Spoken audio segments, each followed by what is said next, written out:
Great morning, humans. Great morning, world. This is your boy, Dr. JC Doornick, aka the Dragon, coming at you with another episode of the Make Sense with Dr. JC Doornick podcast. And today is our live edition, and it's called Make Sense Mondays. So we're streaming live in many, many places, all over Facebook and LinkedIn and YouTube. But as you know, we're also recording this for edit in the post-production. So for those of you that like to watch this live and increase the odds of me making mistakes or saying something truly authentic, maybe even too authentic, then this is for you. But the Make Sense podcast will always have a shorter and cleaner version. So as we settle into this topic today, and this is making sense of this concept that is called the hype, and directly how social media and the messages that are being delivered to us with regularity are having a potential impact on the way that we look at things, which is the fascination of this podcast. Is this idea is if you change the way you look at things, the things you look at change. So if you're looking for things in your life to change, you're going to want to learn how to change the way you look at things. Easier said than done. So come on in, and as you come in, I took a week off because the family moved and we're in our new home. As you can see, I have a new background right now. We're starting to play with some potential ideas for that. So always looking for feedback from the live audience. But let us know where you're coming in from. And as always, because it's live, feel free to ask questions, in the unedited version. Feel free to ask questions. I love being prompted on the fly to, speak on topics or answer questions or say hello. So without further ado, we're going to get started. So today is called Don't Believe the Hype. And if any of you grew up in the 80s, that probably makes you think of a song, and I'll hit on that. So don't believe the hype. Awaken to this and begin the process of reclaiming control as the dominant force and shot caller of your life. So what I mean by awaken to this is the process that I call the interface response system and the whole essence of the concept of making sense. It must begin with simply being awakened to something. The decision-making process, whether or not you want to embrace it and do the work and all of that stuff, that comes second to knowing about it. We're going to talk a lot about some unconscious stuff that's going on in the human brain. And when I say unconscious, what I mean is there's a lot of things going on that are making you susceptible to the way that you look at things, change the way you look at things, things you look at change. So the way that you're currently looking at things is very, very much being sculpted and persuaded by some secretive, unconscious, flying under the radar things. So if you can learn how to take that essential first step of the interface response system to understand the way that the brain works and just become aware of some things, therein lies the fighting chance for you to do something about it. Great morning to you, Deb McIntyre, coming to you from Florida. Love the new color. Yeah, blue and yellow. Very, very fun. Very happy to be here. So let's make sense of hype and the constant barrage of social media, because I'm going to make some radical changes in my life, and I'm going to challenge and encourage you guys to join me. So important for everyone to know, my intention and agenda this day, as usual, is to brainwash you. Now, if you've never heard me say that, it's important to know that not in the sense that I want to coerce you into believing something that I believe in. That's not my intention today, but rather guide you to the washing process of some things in your brain, right, that you believe to be so that might not be so. In fact, strike that.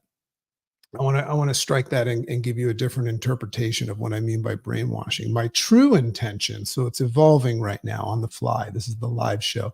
My true intention is to offer you the brainwashing tools and opportunities to change the way that you look at things. Let's call it the equipment. That's what I'm going to offer you today and in all of my Make Sense Mondays and my podcast. So when I refer to the equipment, I'm saying, making you aware of certain things. That's going to be your equipment, and you get to either use it or not. As always, very, very important to recognize that this is not an opinionated show. The concept of this show is to unveil some certain things and put them in front of you. What you do with them is completely up to you. Um, I like to hold my opinion of what I think about things out. I actually love to look at all things. If you have a different opinion, I would love to know what it is and have a conversation with you. Because one thing I've learned in my almost 53 years as a dragon is that I really don't really truly know anything. I'm always open. There's some things that I think, and there's some things that I've been prompted to be interested in, but I don't really know anything. Great morning to you, Chris Cushing. Good to see some folks from the Make Sense Academy.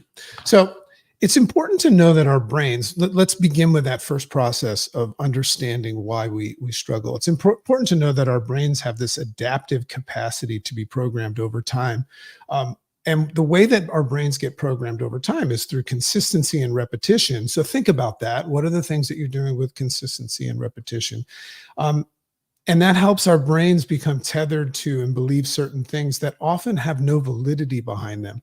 So this is an important concept as we lead in. Your brains have the ability to become tethered and believe in something that has no backing to it.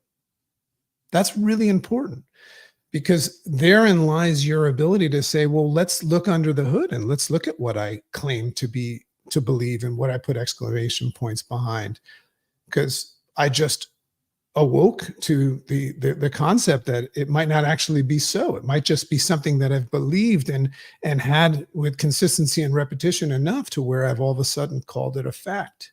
And if you have the ability to do that, that was probably one of the biggest power moves that I ever made in my life, is when I started to evaluate things that I thought were certain to be so, right? And I found out very often that they weren't. So we've always been this way. We've always had this ability, and it's helped us in some cases to believe in things and call them fact, even when they are not. Joni Dodson, great morning to you. Great morning, Susan. So we've always been this way, and it's helped us survive in the past. However, these days, and this is an awakening right here. Here's part of the brainwashing tools that I'm offering you. These days, there's some very powerful, almost godlike people, humans and technologies and with financial backing, that are exploiting this human capacity almost as a weakness. So what I mean by that is, I want you to just become aware in this moment, because this might be why you're struggling.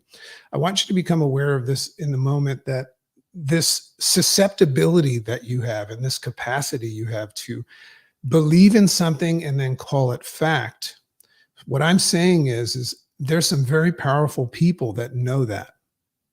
And social media plays into this, and this concept of hype plays into this. So just know that there's a good chance, I can't put an exclamation point on it because that would eradicate the concept of this show. There's a very good chance that you're being persuaded to believe things by some very smart people that are taking advantage of your brain's capacity to do this. So it's showing up as, in your life, typically, it's showing up as ineffective ways in which you're thinking, feeling, and responding to things. Perhaps that pang of anxiety, and I always get that pang of anxiety. I don't know about you. Great morning, Kathy. Perhaps that pang of anxiety, or even maybe even feelings of depression, perhaps they're not really associated so much with you as much as you thought, and perhaps they're not your fault. Perhaps there's an unconscious infiltration of information that's making you feel that way, and you feeling that way was part of the intention, because it gets you to act in a certain way, which possibly feeds into things. Once again, maybe. So perhaps it's a side effect and a symptom of some strategic, what we call brain hacking. So there's a couple words you might want to write down, because those are fun to look up. Brain hacking. So one quick disclaimer for the Make Sense podcast and Make Sense Mondays.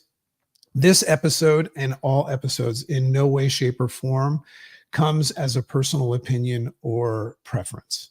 Okay. So I'm picking a topic right now and I'm unveiling things. So very often people would assume that that's what I am thinking. I'm just noticing something and I'm paying it forward. I'm noticing something and paying it forward because what my intention is I want to help you create a more efficient and effective goal and dream supportive sense making machine and response system. It's the whole concept of the show. When I bring guests in here and I ask them questions and I ask them how, their theories and their concepts, I always look to be open and curious and make sense of them. Because if we get to that place where we make sense of things and we're clear on things, even if it's just temporary, we make better choices in life. Remember, we don't control what happens. We control how we respond to it. So the purpose of the Make Sense podcast is to offer people the opportunity to simply look at the things that are going on from multiple perspectives and vantage points. That's a very healthy thing to do. Very challenging if you're tethered to something and you're afraid of losing it, like politics or religion and things like that. But very, very healthy to look at things from different vantage points and gain different perspectives. Remember, perspectives and vantage points with consistency are what shape what you call your perception. And we're trying to change the way we look at things so that the things that we look at change. Your perception refers to how you look at things. So what we do when we learn how to do this is we create the space to change the way that we look at things so that the things that we look at can begin to change. So if you're interested in that sort of thing, you're going to want to continue following this podcast and you're going to want to listen to this episode. So back to that brain hacking concept. Remember those words, brain hacking. That brain hacking thing and how thoughts and feelings could possibly be persuaded and sculpted. I mean, of course they are. So let's look at this concept of belief. I'm very fascinated recently with whether or not belief is a good thing or a bad thing, right? I put up a post the other day that said belief, and people don't like to talk about this stuff, the belief thing, because like imagine if your belief system was challenged. That's not a fun thing.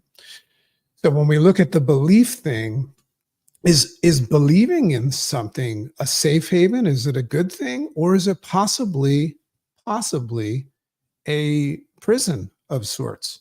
Are you in some sort of a mental prison because of some of your belief systems? Because when you believe in something and it's gone to that stage where it becomes fact, it's very hard to untether from that belief system. So I'm just so curious, is it a good thing or a bad thing and a potential prison for the brain? So the thoughts and feelings of belief can easily become the only facts that your brain needs to place that exclamation point behind something.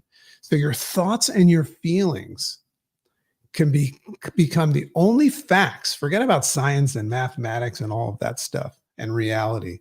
Your thoughts and feelings have the ability to and that you believe in, right? Your thoughts and feelings have the ability to become fact. And that's what constructs the lens that you are currently perceiving and interfacing with reality through. And what you call reality is a result of that, how you're perceiving and interfacing, seeing, processing, and responding things. That's what you claim to be reality. So if you claim this morning that your reality is that you're having a rough time, that times are tough, that you're not cut out for success. Or maybe even on the other side, maybe you believe that you're cut out for success. Maybe you have these grandiose goals and dreams that are outside of the spectrum of who you are. Maybe you need to do a little bit of work to become the right person for the job. Who knows what it is? But just acknowledge that the way that you're perceiving and interfacing and receiving with reality right now has been shaped through this lens. I have my lens of how I'm doing that right now. What I try to do, and I use this interface response system, and it's what we teach in our Make Sense Academy. If anybody likes this idea, this conversation, and you want to become the dominant force of your life, it's going to require that you learn a system that we teach and we talk about every morning in our Make Sense Academy. And we have everything that anybody would ever need to proceed and succeed in life in this simple community that we have. And we charge $24 a month for everything in there. So if you like that idea, just as always, the open invitation is just write the words "make sense" and we'll send you an invitation to that, no matter where you're watching this or listening to this. So what we're talking about is how the belief system occurs. It's very often from the repetition of the things that cause your thoughts and feelings. And once you lock something in as a belief long enough, it becomes a fact. So how you're looking at the world right now, that's how it's been created. Now, before we get started with the brainwashing, I want to offer you this opportunity to decide right now whether or not you are content. And if you're just listening to this as a distraction, I want you to wake up right now and actually do this. Decide whether or not right now whether or not you're content and satisfied with your current reality. Because sometimes we just get like comfortable, right? And that's the easier way to go through life is just accept things. Are you satisfied with your current reality? And you actually get to choose.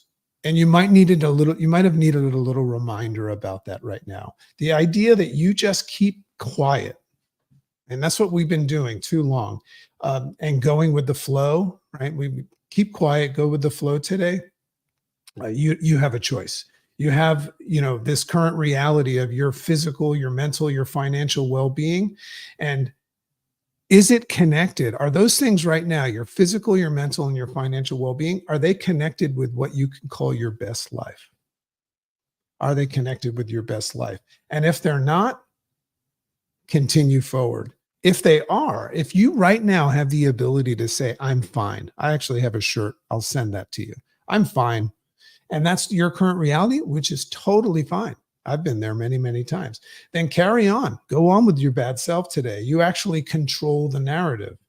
You are the movie projector. This is what I love to say. You're the movie projector and the film reel and you're in full control of what projects on the movie screen. You are the movie projector and the film reel. And what is projecting on your screen right now? Good, bad, happy, sad, I'm fine, I'm not fine. You are in control of that narrative. That might be your awakening today.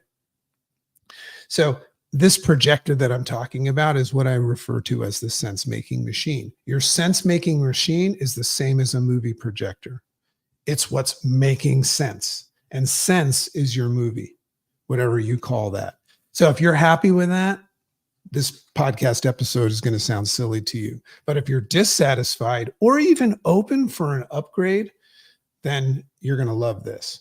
So this is an important concept, this sense-making machine and this idea of you having a choice. It's an important concept because of two reasons. So if you're not living your best life, here's a reality check. If you're not living your best life, you can make a decision right now to uncover the secret as to why you're not. That's an opportunity for you. And I think this episode's going to help you learn how to reprogram your sense-making machine, your movie projector, and change the way you look at things and watch the things that you look at change. Now, the second part of learning about this is if you are satisfied, here's the value, even if you're satisfied with your life and you're content that you're living your best life right now, I can't imagine that anybody is because there's always room for growth. But if that's where you're at right now, I get it. Like I said, I've been there. And you've chosen to live that way. I just want you to understand that's not luck. If you actually feel like you're living your best life, that's not luck. You actually control that. You actually control the ability to even say that you're living your best life. It's important to know that. That's not like some sort of lucky gift that was bestowed on you. However, the following information might still be valuable to you. The following information and body of work may unveil part of the programming in your sense-making machine that has been writing this stuff, right? And may very well have written into that the way that you're looking at things right now. Here's what I mean by that. Your sense-making machine and your program might have written into the programming that you should consider that everything is fine. Think about that for a second. If you're looking at the world right now and you're saying, I'm fine. I think everything is wonderful. And I do that. I have affirmations in the morning and all of that stuff.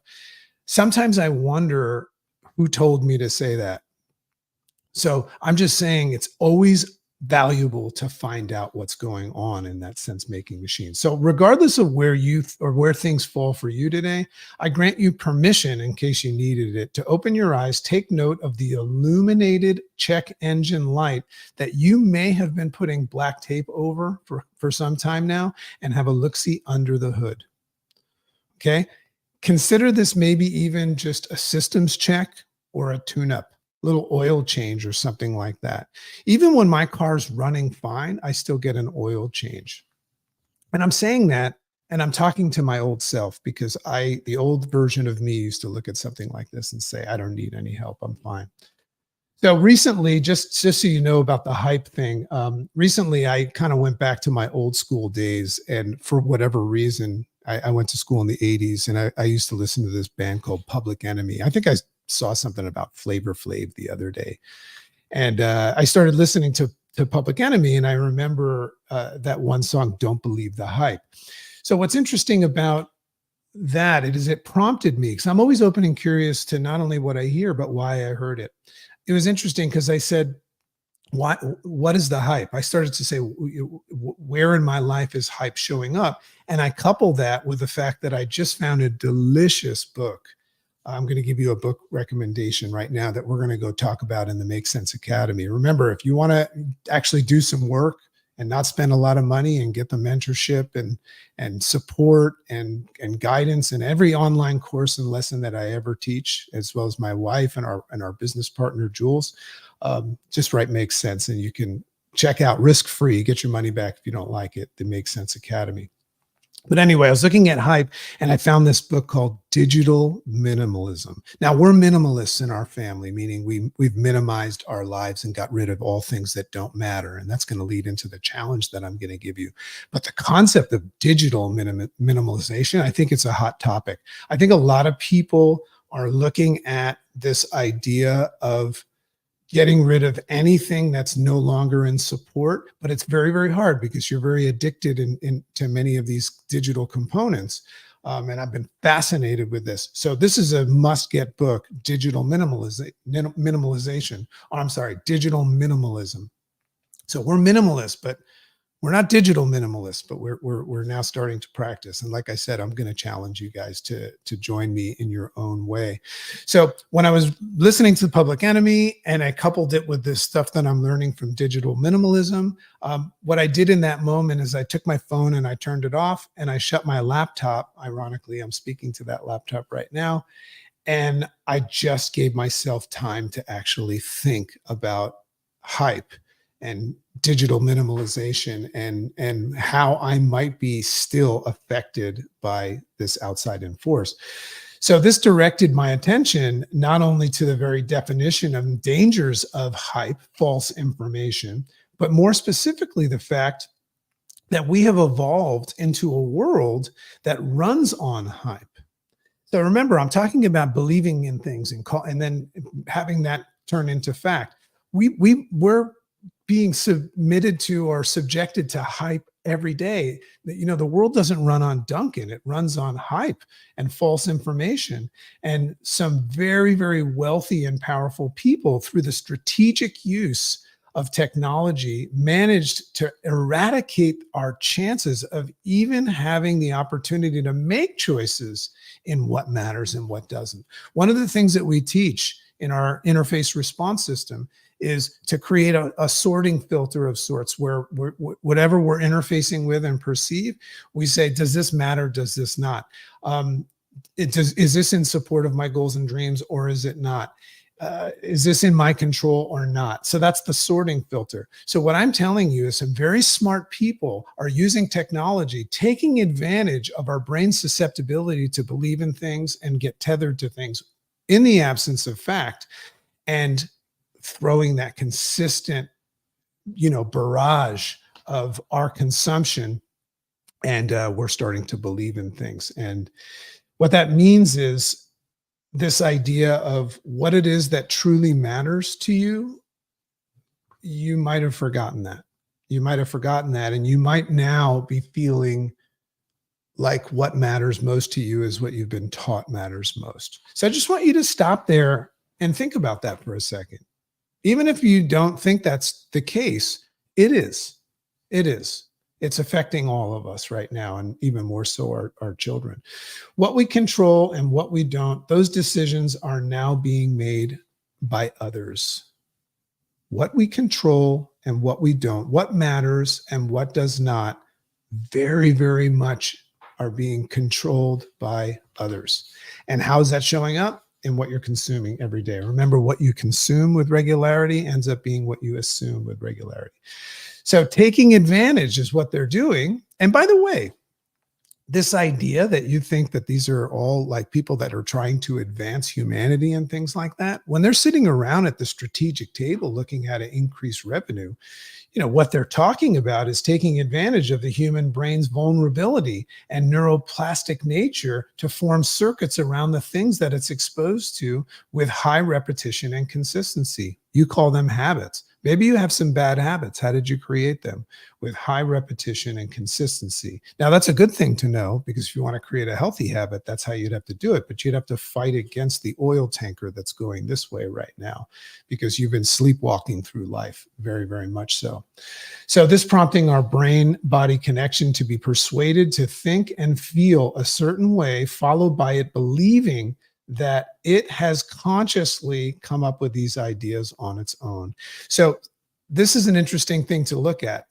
A lot of the stuff that you're consuming and now assuming in the absence of fact, because of the high repetition and consistency and things like algorithms, figuring out where your interests are or where your interests should be, you know how that works. It's almost like AI intelligence in your own brain. You actually can find yourself thinking that you came up with these ideas. I see this all the time. I speak to humans that say things that logically sound preposterous, but they believe in them wholeheartedly. So I get interested in that, and I say, I wonder how they came to believe in that. And if I challenge them and say something like, hey, who told you that? It sounds like you've been persuaded. And I wouldn't do that. But if I did, they would say, I came up with this on my own. This is my own voluntary opinion of things. But if they really, really, in the quiet time of their life, think about it, it's their mother, their father, their teacher, preacher. And then the S that I teach is society, which includes social media and news and things like that. That's constantly going in and shaping those circuits in your brain. And then there's the E, the evolution that's been passed on to us. So what I'm saying is there's a good chance that anything that you claim to know to be so, somebody else told you that. And I think it's just important to just like acknowledge the possibility of that. So that's right. There's a strong possibility that you're being programmed by what I consider a silent killer of your goals and your dreams. So if you're stagnant and you're not moving forward and you're stuck and you're frustrated, not moving forward towards your goals and dreams, or maybe even have forgotten to dream and just accept now, very, very important to recognize that there's a strong possibility that you're being programmed to be that way. And I call it a silent killer because you're, for the most part, unaware that it's happening until you listen to the Make Sense podcast. Killer, due to the fact that it's got you thinking and worrying about things that for the most part don't matter and are out of your control and don't in any way, shape, or form support your goals and dreams. And even worse, in many cases, have the data and proof in your minds of being real. Like you actually are your own data and proof. Forget about science and mathematics. However, you don't know this because what your mind perceives and believes, right? We struggle with differentiating that. So that's something I want to bring up right now before I give you some fun stuff to do. This concept that the human brain does not know the difference between something that it imagines and something that is real. This is something that's really important. And I want to share some science behind that so you can acknowledge in step one of the interface response system how your brain works and why we have an opportunity and vulnerability to believe in things. This is really important because if you listen to this, then you'll start to be able to self-reflect and say, I'm human just like everybody else, and my mind works the same way. I know that you're special. but this would prompt you to check under the hood. Okay. So many amazing big thinkers like Joe Dispenza and Bruce Lipton, I love these guys, and Greg Braden, the three amigos, they call them, are often saying things with regards to the mind cannot tell the difference between something that it imagines versus something that is actually happening.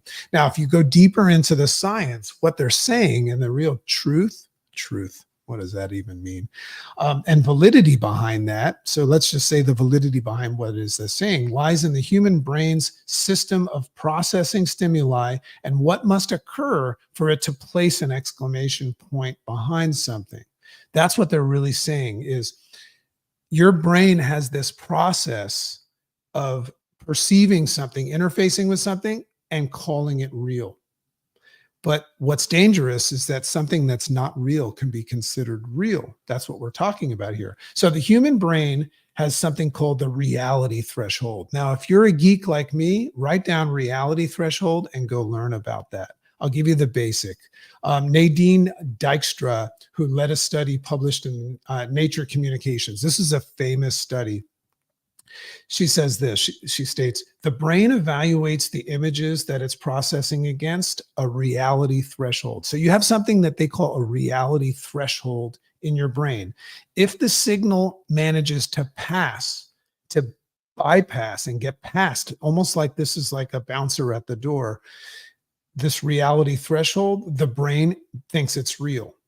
If it doesn't, the brain thinks that it's imagined. So they give examples of, like, if I look out the window right now and I see a unicorn, there's a good chance that I'll say, wow, I must be hallucinating because I know that unicorns are not real. But there's a version of my brain that can be persuaded to think that that unicorn is real. That's an important thing for you to understand, because now we're looking at this idea of these smart people and these technologies and this constant barrage and repetition and consistency. All they really need to do to get in your brain and hack it, remember brain hacking, is bypass your reality threshold. Who's protecting your reality threshold right now? Your ego? I would challenge you to recognize that your ego might be an employee of your reality threshold. Don't hand the keys of trust over to your brain. I think it's better to go with your heart and your gut, but your brain's been programmed just like a computer. So how do things pass the reality threshold? It happens in two ways. And this is great to know. Here's your equipment for your brainwashing. Your current reality threshold system filters things like a bouncer that's sitting at a door with a guest list, and it checks IDs and it decides. That's one way your reality. So your current reality threshold does it like that. It has this current sorting filter, which might be ineffective. You might be letting things in, of course you have, into your club that you didn't intend to. The second way that the reality threshold can work, and this is the topic of discussion today, is your reality threshold filters and gets sculpted over time and can be shaped. So your reality threshold can be reprogrammed. And that's an important thing to understand, that your reality threshold right now might be standing guard at the door, but a month from now, a year from now, your reality threshold could be persuaded and shaped and formed to allow other things in as reality. So if you think something is real, like you wake up at 3 a.m. and you're freaked out that the world is going to end because you have a couple of bills or something like that, something got past your reality threshold, and we're susceptible when we go to sleep or not. So how is it shaped? With the repetitive and consistent persuasion of stimuli, right? Backed by social proof. Think about social media and hype. Backed by social proof that it is the real thing.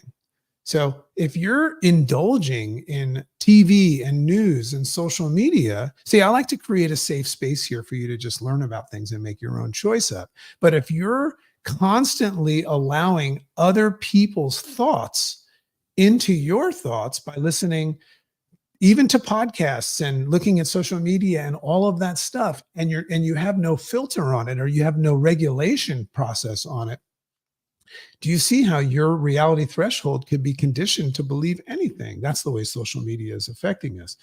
Interesting to note right now, there's a hot topic. Everybody talks about dopamine. Most believe that dopamine, and that's the feeling that we get when we're on cocaine or when we get a high, which we're all getting now from social media. We get dopamine hits when you get a like or a comment or a compliment or something like that, or views. Most people believe that dopamine is a feel-good chemical that gets stimulated by certain things that make us feel good. That's what most people look and say, yeah, dopamine, I know that. It's just a dopamine hit. In fact, dopamine is actually a motivating chemical that just like a cigarette, what's the worst part about cigarettes? Nicotine and the addiction, right? Just like a cigarette can take you from a place. Here's what dopamine can do as a motivating chemical. Dopamine can take you from a place where you're not in agreement with something, or not even disliking something, and trying it again and again until that cigarette becomes something that makes sense. Now, full disclosure, I don't know if we have any current or ex-smokers. When I was young, I went through a stint of smoking. And I remember I was sitting in the backyard with my friend, and he had like an old pack of cigarettes, and we smoked a cigarette, and I almost died. It was the worst thing that I ever had in my life. But I remember, because of the social proof that other cool kids were smoking, I said, maybe I should try it again. And I actually got myself to this point where I thought it was a good idea. So what's different about that and somebody giving me a barrage of ideas and thoughts into my head? Can you see how I could become addicted to that as well?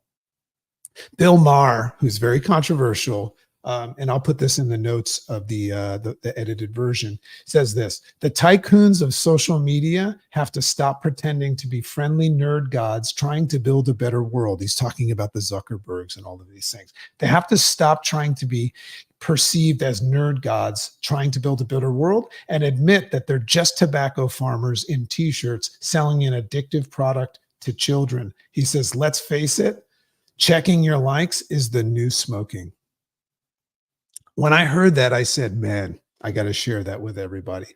In fact, Anderson Cooper was in a 60-minute interview a long time ago, and he was talking about this concept of brain hacking with some experts.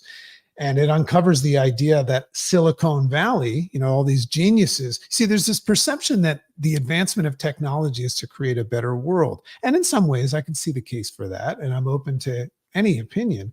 But these giants at Silicon Valley are actively working harder and harder to ensure that our brains are wired to become wired and addictive, and create this hunger to constantly check in with their technology. Now, you tell me right now that that has not happened to you. Tell me right now that your phone,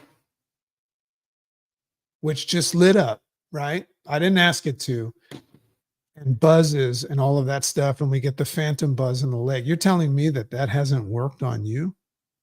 Now, I'm not telling you to stop using your phone. You get to decide that. I'm just telling you to just say, interesting, right? So I will share that, all of those resources in that video, unless you want to go look it up. So if you're open and curious to this potential silent killer, all is not lost. As Henry Thoreau says, the sun still rises. I love that. No matter what, no matter how screwed things are in the world and in your life right now, the sun is going to rise still. And that gives me the chills. There's work to be done, but the juice is worth the squeeze. And I'm going to give you some of that work. If you are not ready to let go, however, of this string that is holding the kite of your addiction, right? Sometimes we just have to let go of the string. Then listen, you want to stop listening to this right now, because what we're going to talk about is a solution. And we're going to talk about this concept of practicing digital minimalism, right? So anyway, the concept of digital minimalism, I want you to go look it up, because we only have 2 minutes. That's not what this is about. What I want to offer you is this idea of doing a digital detox. Now, a digital detox could also be known as a hype detox. What I mean by that is, I want you to identify some things that you're doing with regularity that in no way, shape, or form support your goals and your dreams. Now, I'm not telling you to get rid of your digital things, all of them, because I think that's foolish to try to do it cold turkey. What I want you to do is I want you to pick some things and digitally declutter your life. That's what I'm going to offer you. Just some high notes about the hype detox and the value of it. There's three things: solitude, deprivation.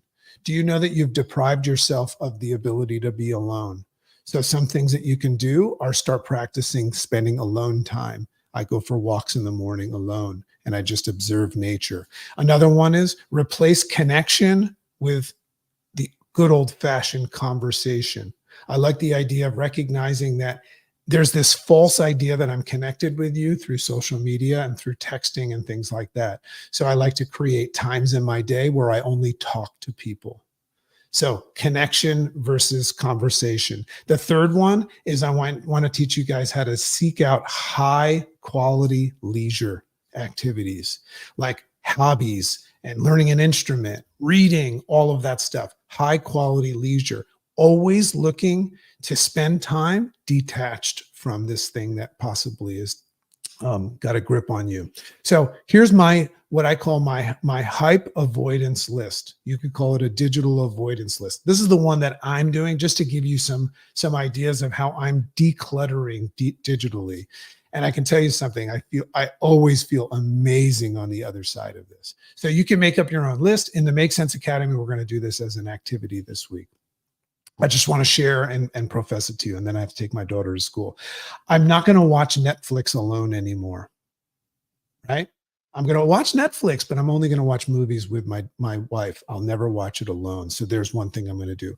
I'm no longer going to scroll Instagram or Facebook Reels before 10 a.m. and after 3 p.m. So I'm still going to allow myself to do it every now and then because it's kind of my work, but I'm not going to do it before 10 a.m. and after 3 p.m. Another one is I'm going to have a conversation only office hour every day.